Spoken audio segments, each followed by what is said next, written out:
अस्सलामुअलैकुम friends, this is me Faisal परदेसी। आप देख रहे हैं फैसल परदेसी यूट्यूब चैनल। एक नए व्लॉग के साथ, एक नई वीडियो के साथ हाज़िर खिदमत है। सबसे पहले आपसे इल्तमास है कि हमारे चैनल को लाज़मी सब्सक्राइब कर लें ताकि इस तरह की इन्फॉर्मेटिव वीडियो आपको वक्त के ऊपर मिल सके। बेल के आइकन को ज़रूर प्रेस किया करें, नोटिफिकेशन आपको मिल जाया करेगा आपके मोबाइल के ऊपर। जब आप नेट ऑन करते हैं तो आप देख सकते हैं वीडियो। दूसरे पार्ट में हम मौजूद हैं जी वलीद आज़ाद साहब के साथ चिक्स केयर सेटअप के ऊपर बैठे हुए हैं। माशाल्लाह माशाल्लाह बहुत अच्छा वर्क कर रहे हैं, बेरोज़गारों के साथ बहुत ही अच्छा इंसाफ कर रहे हैं, बेरोज़गारों को बहुत अच्छा रोज़गार मुहैया कर रहे हैं। आपने थोड़ी-सी मेहनत करनी है, आपने थोड़ी-सी कोशिश करनी है, इंशाल्लाह चिक्स केयर आपको एक अच्छे प्लेटफ़ॉर्म के ऊपर लेकर आएगा। चिक्स केयर का क्या मोटो है, चिक्स केयर कौन से मिशन के ऊपर जा रहा है? सबसे पहला सवाल मेरा वली साहब से यही है। वली साहब की तरफ चलते हैं, उसके बाद जो हमारे सवालात की सीरियल होगी, वो इंशाल्लाह हम वली साहब से करते जाएँगे और इनसे जवाब लेते जाएँगे। वीडियो एंड तक देखें, इंशाल्लाह बहुत इन्फॉर्मेशन आपको मिलने वाली है। वीडियो को आगे ज़रूर शेयर कर दें ताकि जो हज़रात ये काम शुरू करना चाह रहे हैं, उन तक ये वीडियो चले जाए। अस्सलाम वालेकुम। जी, वालेकुम सलाम। सबसे पहले आपका बहुत शुक्रिया कि आप हमारे पास तशरीफ़ लेके आए। हमारी पहले भी वीडियोज़ जो हैं वो भाईजान के चैनल पे मौजूद थीं। और वो चैनल किसी वजह से जो है टर्मिनेट हो गया है। तो उम्मीद है कि इंशाल्लाह ओपन हो जाएगा, अगर ना भी हुआ तो कोशिश करेंगे कि जो बातें हमने उन वीडियोज़ में की थी वो दोबारा दोहराई जाएँ। भाईजान ने कहा है कि जी चिक्स केयर का मोटो क्या है और ये क्या चाहते हैं, क्या काम कर रहे हैं, बेरोज़गार जो हैं उनको रोज़गार कैसे फ़राहम कर रहे हैं। पहली बात ये कहना चाहूँगा कि बहुत सारे लोग जो होते हैं वो इस फ़ील्ड से अनटच हैं या वो खुद कुछ भी नहीं करना चाहते और सिर्फ़ ऐसे वेले जो होते हैं वो फ़ुज़ूल किस्म की बातें और कमेंट करना स्टार्ट कर देते हैं। ले दस ए केड़ी गल होई, ए केड़ी कुकड़ी है जिहदा ₹70 दा अंडा है, ए केड़ी कुकड़ी है जिहदा 250 दा अंडा है। तो वो लोग ये वीडियो स्किप कर सकते हैं, वो कोई और वीडियो देख लें, ये वीडियो उन लोगों के लिए नहीं है। पहली बात ये होगी। अब अगली बात ये है कि हम अल्हम्दुलिल्लाह अरसे 5 साल से बहुत सारे लोगों को और बहुत अच्छा यूनिक किस्म का छोटे लेवल का, मीडियम लेवल का, बड़े लेवल का बिज़नेस प्रोवाइड कर चुके हैं। बहुत सारे लोग जो हैं वो जानते हैं और जिन लोगों को हमने बिज़नेस दिया है वो भी जानते हैं। और जो लोग जानना चाहते हैं वो हमसे राब्ता कर लें, हम इंशाल्लाह जितनी हो सकेगी उसकी रहनुमाई करेंगे। इस बिज़नेस में बहुत सारी बेवाएँ हैं जिनको हमने बिज़नेस स्टार्ट करवाया। बहुत सारे ऐसे अपाहिज बच्चे हैं जो चल फिर नहीं सकते और उनको हमने बिज़नेस स्टार्ट करवाया।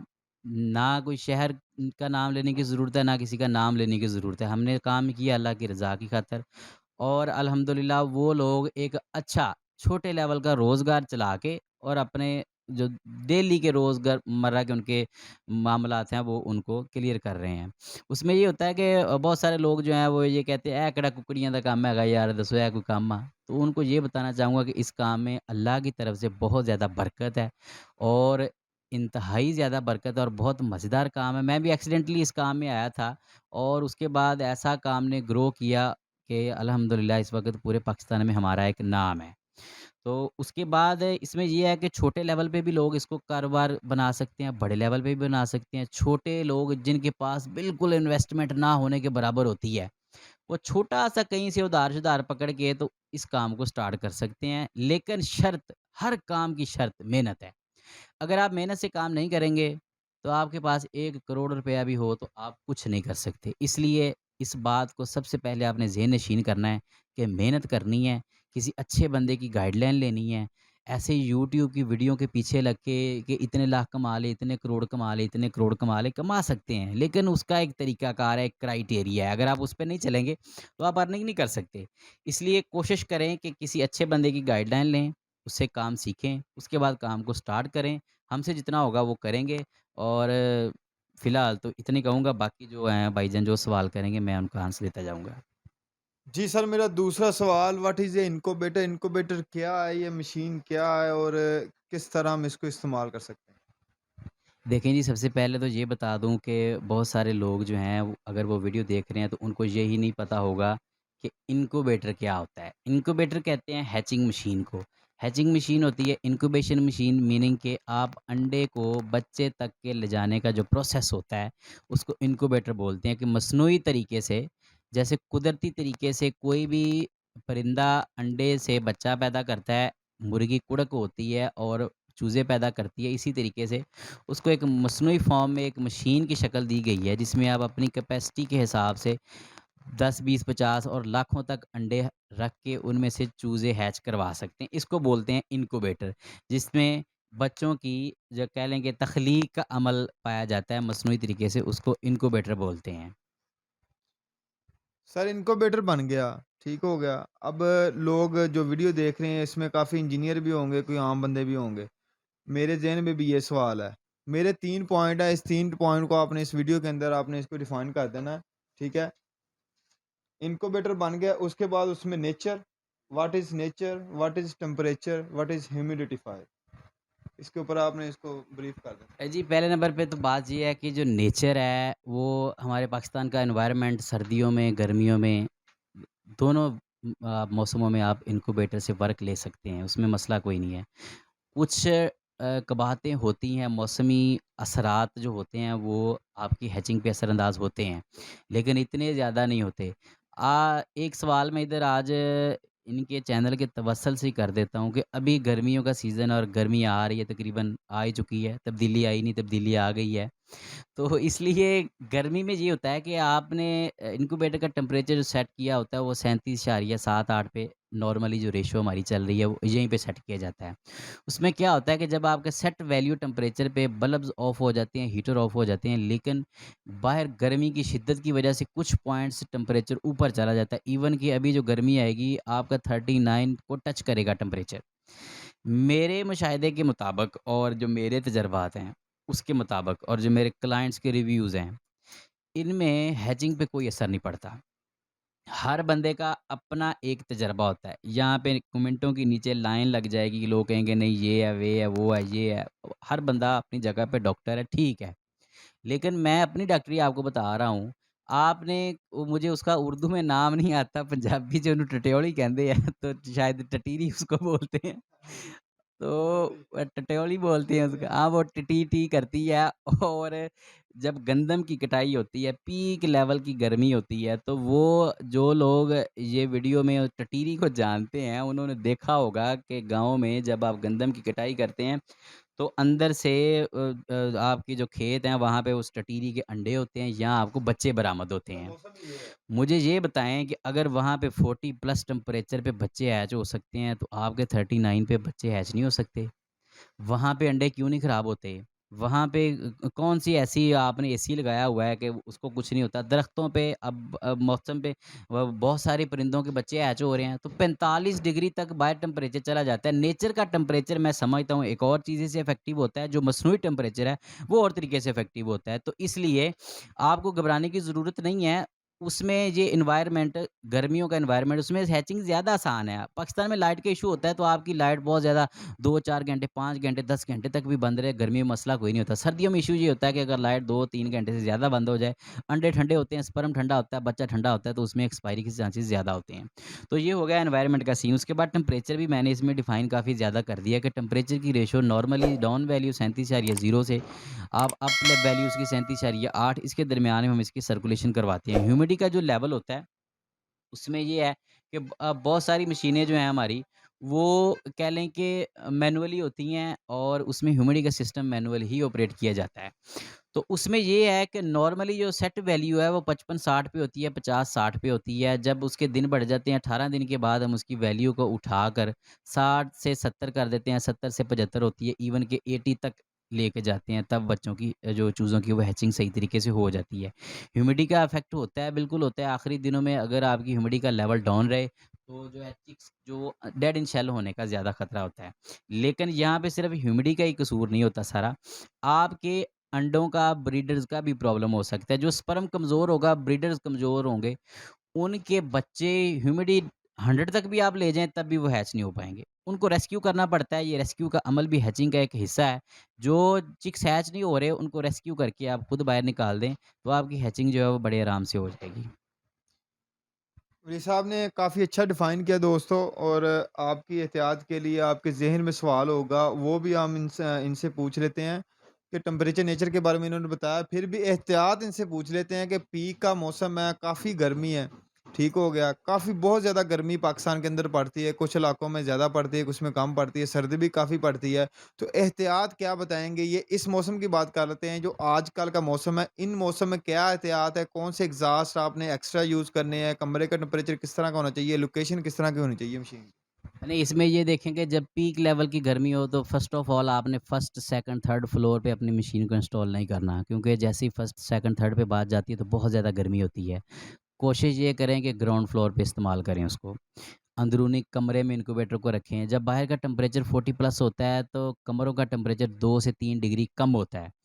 अगर एसी लगा हुआ है तो वेल एंड गुड, एसी नहीं लगा हुआ तो उस कमरे में आप एग्जॉस्ट यूज़ करें, उसमें आप एयर कूलर का इस्तेमाल करें, ताज़ा हवा का इंतज़ाम रखें, तो आपकी जो हैचिंग है वो कदरे बेहतर हो जाएगी। क्योंकि हमारा इस फील्ड से रिलेटेड तबका ज़्यादातर मिडिल क्लास है, लोअर क्लास है, उनके पास एसी की सहूलत नहीं है या ऐसी सहूलियत मैसर नहीं है कि वो कमरे को किसी तरीके से ठंडा कर सकें। इसलिए आपको बस यही ख़्याल रखना होगा कि कमरे को एयर कूलर का इस्तेमाल कर लें, हवा का इस्तेमाल कर लें ताकि अंदर हबस वग़ैरह ना हो, ऑक्सीजन का आना-जाना लगा रहे, तो इंशाल्लाह आपकी हैचिंग डिस्टर्ब नहीं होगी।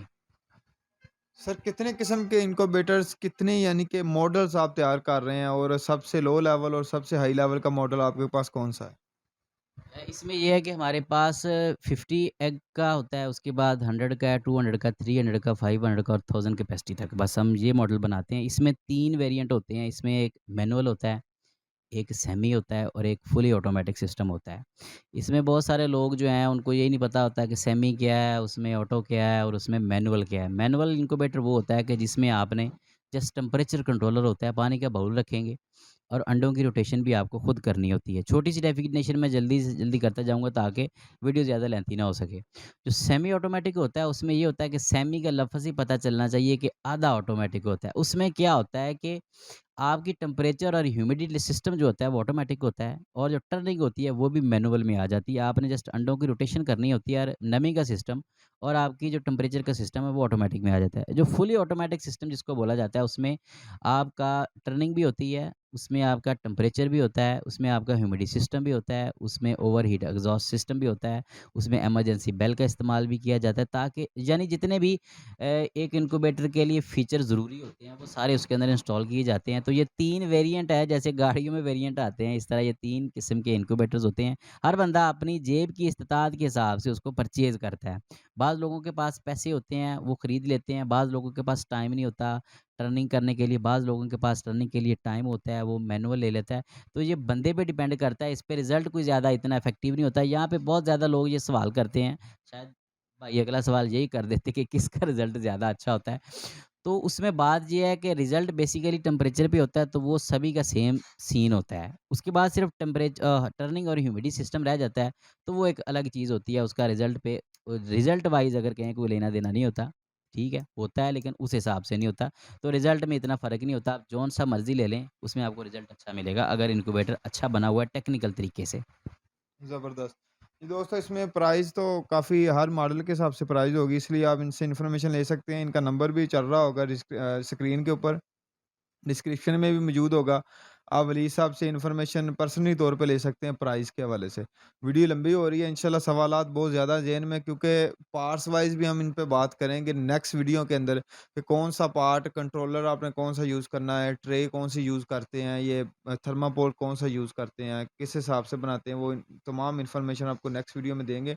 लास्ट में हम यही कहना चाहेंगे वली साहब से कि कोई पैगाम दें, ख़ास तौर पर न्यू यूज़र को जो ये काम शुरू करना चाह रहे हैं। आपकी वीडियो से काफ़ी रहनुमाई होती है, बंदे काफ़ी लाइक करते हैं। तो क्या आप पैगाम देना चाहेंगे न्यू बंदों को? पुराने बंदे वो तो ऑलरेडी काम कर रहे हैं। जी, इसमें ये बात है कि जो भी नया बंदा मेरे खुद के पेज के भी ऊपर ये वीडियो पड़ी हुई है, फैसल भाई के चैनल पे पुराने पे हमारी ये वीडियो पड़ी हुई थी कि कोई भी नया बंदा बगैर सूझ-बूझ के काम में ना आए। इस काम में नहीं, किसी काम में भी ना जाए।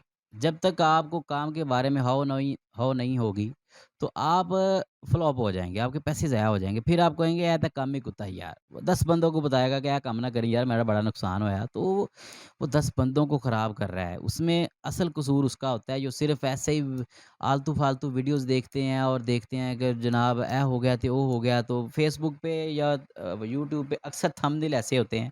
फैसल भाई अच्छा काम करते हैं, ये ऐसे थंबनेल नहीं लगाते। तो उधर लिखा होता है कि 40 मुर्गियाँ रखें और 1 लाख कमाएँ और 80 मुर्गियाँ रखें तो 1,20,000 कमाएँ। तो सिर्फ़ ये वीडियोज़ देखकर अमल ना करें मेरे भाई। ਕਹਿੰਦੇ ਆ ਨਾ ਢੋਲ ਗਲ 'ਚ ਪਾਇਆ ਹੀ ਪਤਾ ਲੱਗਦਾ कि बजाना किद्दां वा ते सोना दूरों चमकदा ही सोहना लगदा वा। तो इसलिए ये मुझे मसाले बनी हुई हैं ना, तो ये इनके पीछे कोई राज़ होता है। आप जो भी नया भाई कोई काम ये स्टार्ट करना चाहता है, काम स्टार्ट करने से पहले अच्छे लोगों की वीडियोज़ देखें। फैसल भाई के चैनल पे जाएँ, बड़ी अच्छी वीडियोज़ बनाते हैं, इन्फॉर्मेटिव वीडियो बनाते हैं, बगैर किसी लालच के। ये बात भी मैं इधर बता दूँ, मुझे काफ़ी लोगों ने ये सवाल किया कि फैसल भाई कितने पैसे लेते हैं वीडियो बनाने के? और मेरे भाई ये पैसे नहीं लेते। ये कह लें कि ये भी एक बड़ा अच्छा काम कर रहे हैं और सदका जारिया है लोगों के लिए, जो लोगों को रोज़गार प्रोवाइड कर रहे हैं। इनकी वजह से अगर कुछ बेरोज़गार लोग रोज़गार पे आ जाएँ, तो इनके लिए भी वो सदका जारिया है। कोई भी बंदा ये काम शुरू करना चाहे, पहले उस काम के बारे में जानें, हमसे पूछ लें, जितनी इन्फॉर्मेशन होगी हम देंगे। अपने एरिया में किसी बंदे के पास जाएँ, उससे देखें वो काम कैसे करता है, उससे सीखें।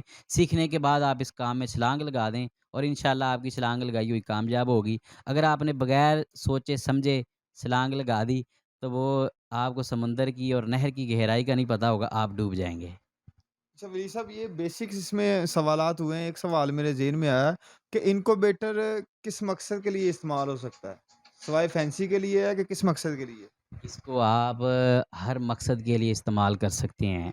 आप इसको फैंसी के लिए इस्तेमाल कर लें, आप इसको जो नॉर्मल एस्ट्रोलॉब है, आरआईआर है, बर्ड्स हैं, फ्लाइंग बर्ड्स हैं, ग्राउंड बर्ड्स हैं, जिस चीज़ के भी एग्स हैं, उनको हैच आप करवा सकते हैं। इसमें कोई ऐसी कबाहत नहीं है कि इस बर्ड के हैच होंगे, इस बर्ड के नहीं होंगे। निगलने की मियाद अलग-अलग होती है, दिनों का क्राइटेरिया अलग होता है, लेकिन मशीन जो है वो आपके हर अंडे को हैच करवा देगी। जो फर्टाइल अंडा होगा, दुकान से लिए हुए अंडे नहीं हैच करवा सकती क्योंकि उसमें स्पर्म नहीं होता। तो जो भी अंडा होगा उसके लिए आप इनक्यूबेटर को इस्तेमाल कर सकते हैं। सर मैनुअल इनक्यूबेटर है या ऑटो इनक्यूबेटर या सेमी ऑटो है? कितना टाइम माँगता है आपसे दिन में? एक दिन में अगर आपने जितने लाख की भी मशीन ली हो, कम से कम मशीन को 2 से 3 मरतबा वॉच करें। उसमें ज़रूरी है, आपका हीटिंग सिस्टम तो नहीं डिस्टर्ब हो गया, आपका ह्यूमिडिटी लेवल तो नहीं डिस्टर्ब हो गया, मशीन का पानी तो नहीं ख़त्म हो गया, बल्ब या हीटर तो नहीं फ्यूज़ हो गए। इवन कि मशीन का स्विच ही ना हिला हो, पीछे से मशीन ही ना ऑफ हुई पड़ी हो। लोग ये कहते हैं ਭਾਵੇਂ ਨਾ ਕੋਈ ਇੱਦਾਂ ਦੀ ਮਸ਼ੀਨ ਦਿਓ ਯਾਰ 21 ਦਿਨਾਂ बाद बच्चे निकल आने तो बस ਅਸੀਂ ਬੂਹਾ ਖੋਲੀਏ ਤੇ ਚੀਂ-ਚੀਂ ਹੁੰਦੀ ਹੋਵੇ। तो ऐसी मशीन नहीं बनती, ना ही किसी से बन सकती है। ये मुश्किल सवाल है, इसका जवाब भी बड़ा मुश्किल है। तो मशीन को कम से कम की भी बात करें तो सुबह और शाम आपको मशीन को वॉच करना ही पड़ेगा, अदरवाइज़ आपको नुकसान होगा। सर हैचिंग मशीन मिसाल के तौर पर 250 वाली, 200 वाली या 300 अंडे वाली है। वो हमारा कितना इलेक्ट्रिसिटी का बिल आएगा? ये ना हो कि हमारा बिल ज़्यादा आ जाए और बाद में जो बच्चे निकलें वो 250 के हों और जो बिल है वो 350 आ जाए। नहीं, उसमें ये होता है ना कि देखें, पहली बात इसका जो बिल है, वो आपके एनवायरनमेंट पे डिपेंड करता है। आजकल गर्मी है, हीटिंग इंस्ट्रूमेंट ऑन ही नहीं होते। ठीक है, अब लोगों के फ़ोन आने शुरू हो गए हैं कि भाई ना बल्ब नहीं चलन दिया, वो भाई ना हीटर नहीं चलन दिया। तो उसमें ये है कि बाहर की गर्मी अब 38 प्लस हो गई है, 39-40 पे चली गई है, तो हीटिंग इंस्ट्रूमेंट अगर आप बात करें, एक 200 वाले अंडे मशीन की मिसाल ले लें, तो आजकल की गर्मी में उसका मेरा नहीं ख्याल कि कोई 2 300 400 से ज़्यादा बिल आ पाएगा, नहीं आएगा क्योंकि बल्ब ही नहीं ऑन होते वो। बल्ब के अलावा उसमें होता कुछ नहीं लाइट कंज़प्शन के लिए। जैसे-जैसे मौसम चेंज होता है, सर्दी आती है, हीट कंज़प्शन ज़्यादा होती है, रूम टेम्परेचर गिर जाता है, 10 से नीचे टेम्परेचर आ जाता है, तो फिर आपका उसी मशीन का जो बिल है वो 1500 से 2000 रुपए पे चला जाएगा। ये आप एग्ज़ैक्ट फिगर नहीं बता सकते कि इसका भाईजान इतना ही बिल आएगा क्योंकि ये मौसम के लिहाज़ से इसकी बिल की जो होती है वो काउंटिंग होती है।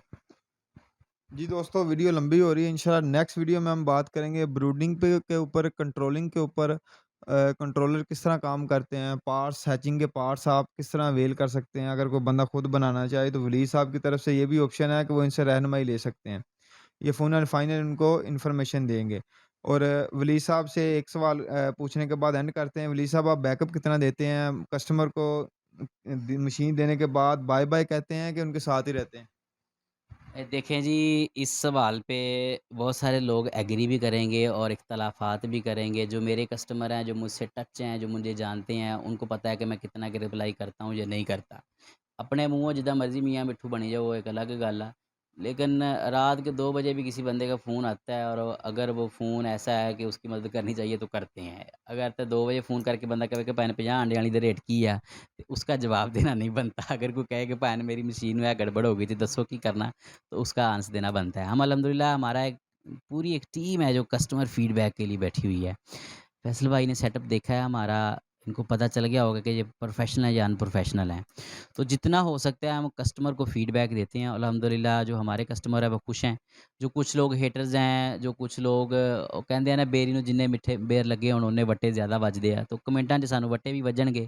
उनकी हम टेंशन नहीं लेते क्योंकि हम मीठे बेरों की तरह जो वो नीचे गिरते हैं, लोग उनको खाते हैं और दुआएँ देते हैं। अल्लाह का शुक्र है, जो लोग कम से कम मुझे जानते हैं, वो मेरे खिलाफ बात नहीं करेंगे। हाँ, देखें हर कोई दूध का दूल्हा नहीं होता, हमारे अंदर भी कुछ कमी-कोताहियाँ होंगी, लेकिन हमारी पूरी कोशिश होती है कि कस्टमर को जितना ज़्यादा सैटिस्फ़ाई हो सके हम करते हैं। ये देखने वाले व्यूअर से इल्तमास है, अगर आपके ज़हन में कोई सवाल है तो आप कमेंट सेक्शन में, या वली साहब का नंबर स्क्रीन के ऊपर भी चल रहा होगा, डिस्क्रिप्शन के अंदर भी मौजूद होगा और लास्ट में भी मौजूद होगा। वो इनसे इन्फॉर्मेशन ले सकते हैं।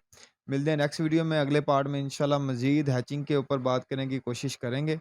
हमारी दुआ है कि अल्लाह पाक हम सबको हर बीमारी से, स्पेशली कोरोना वायरस से महफूज़ रखे। मिलते हैं नेक्स्ट वीडियो में। अल्लाह निगहबान।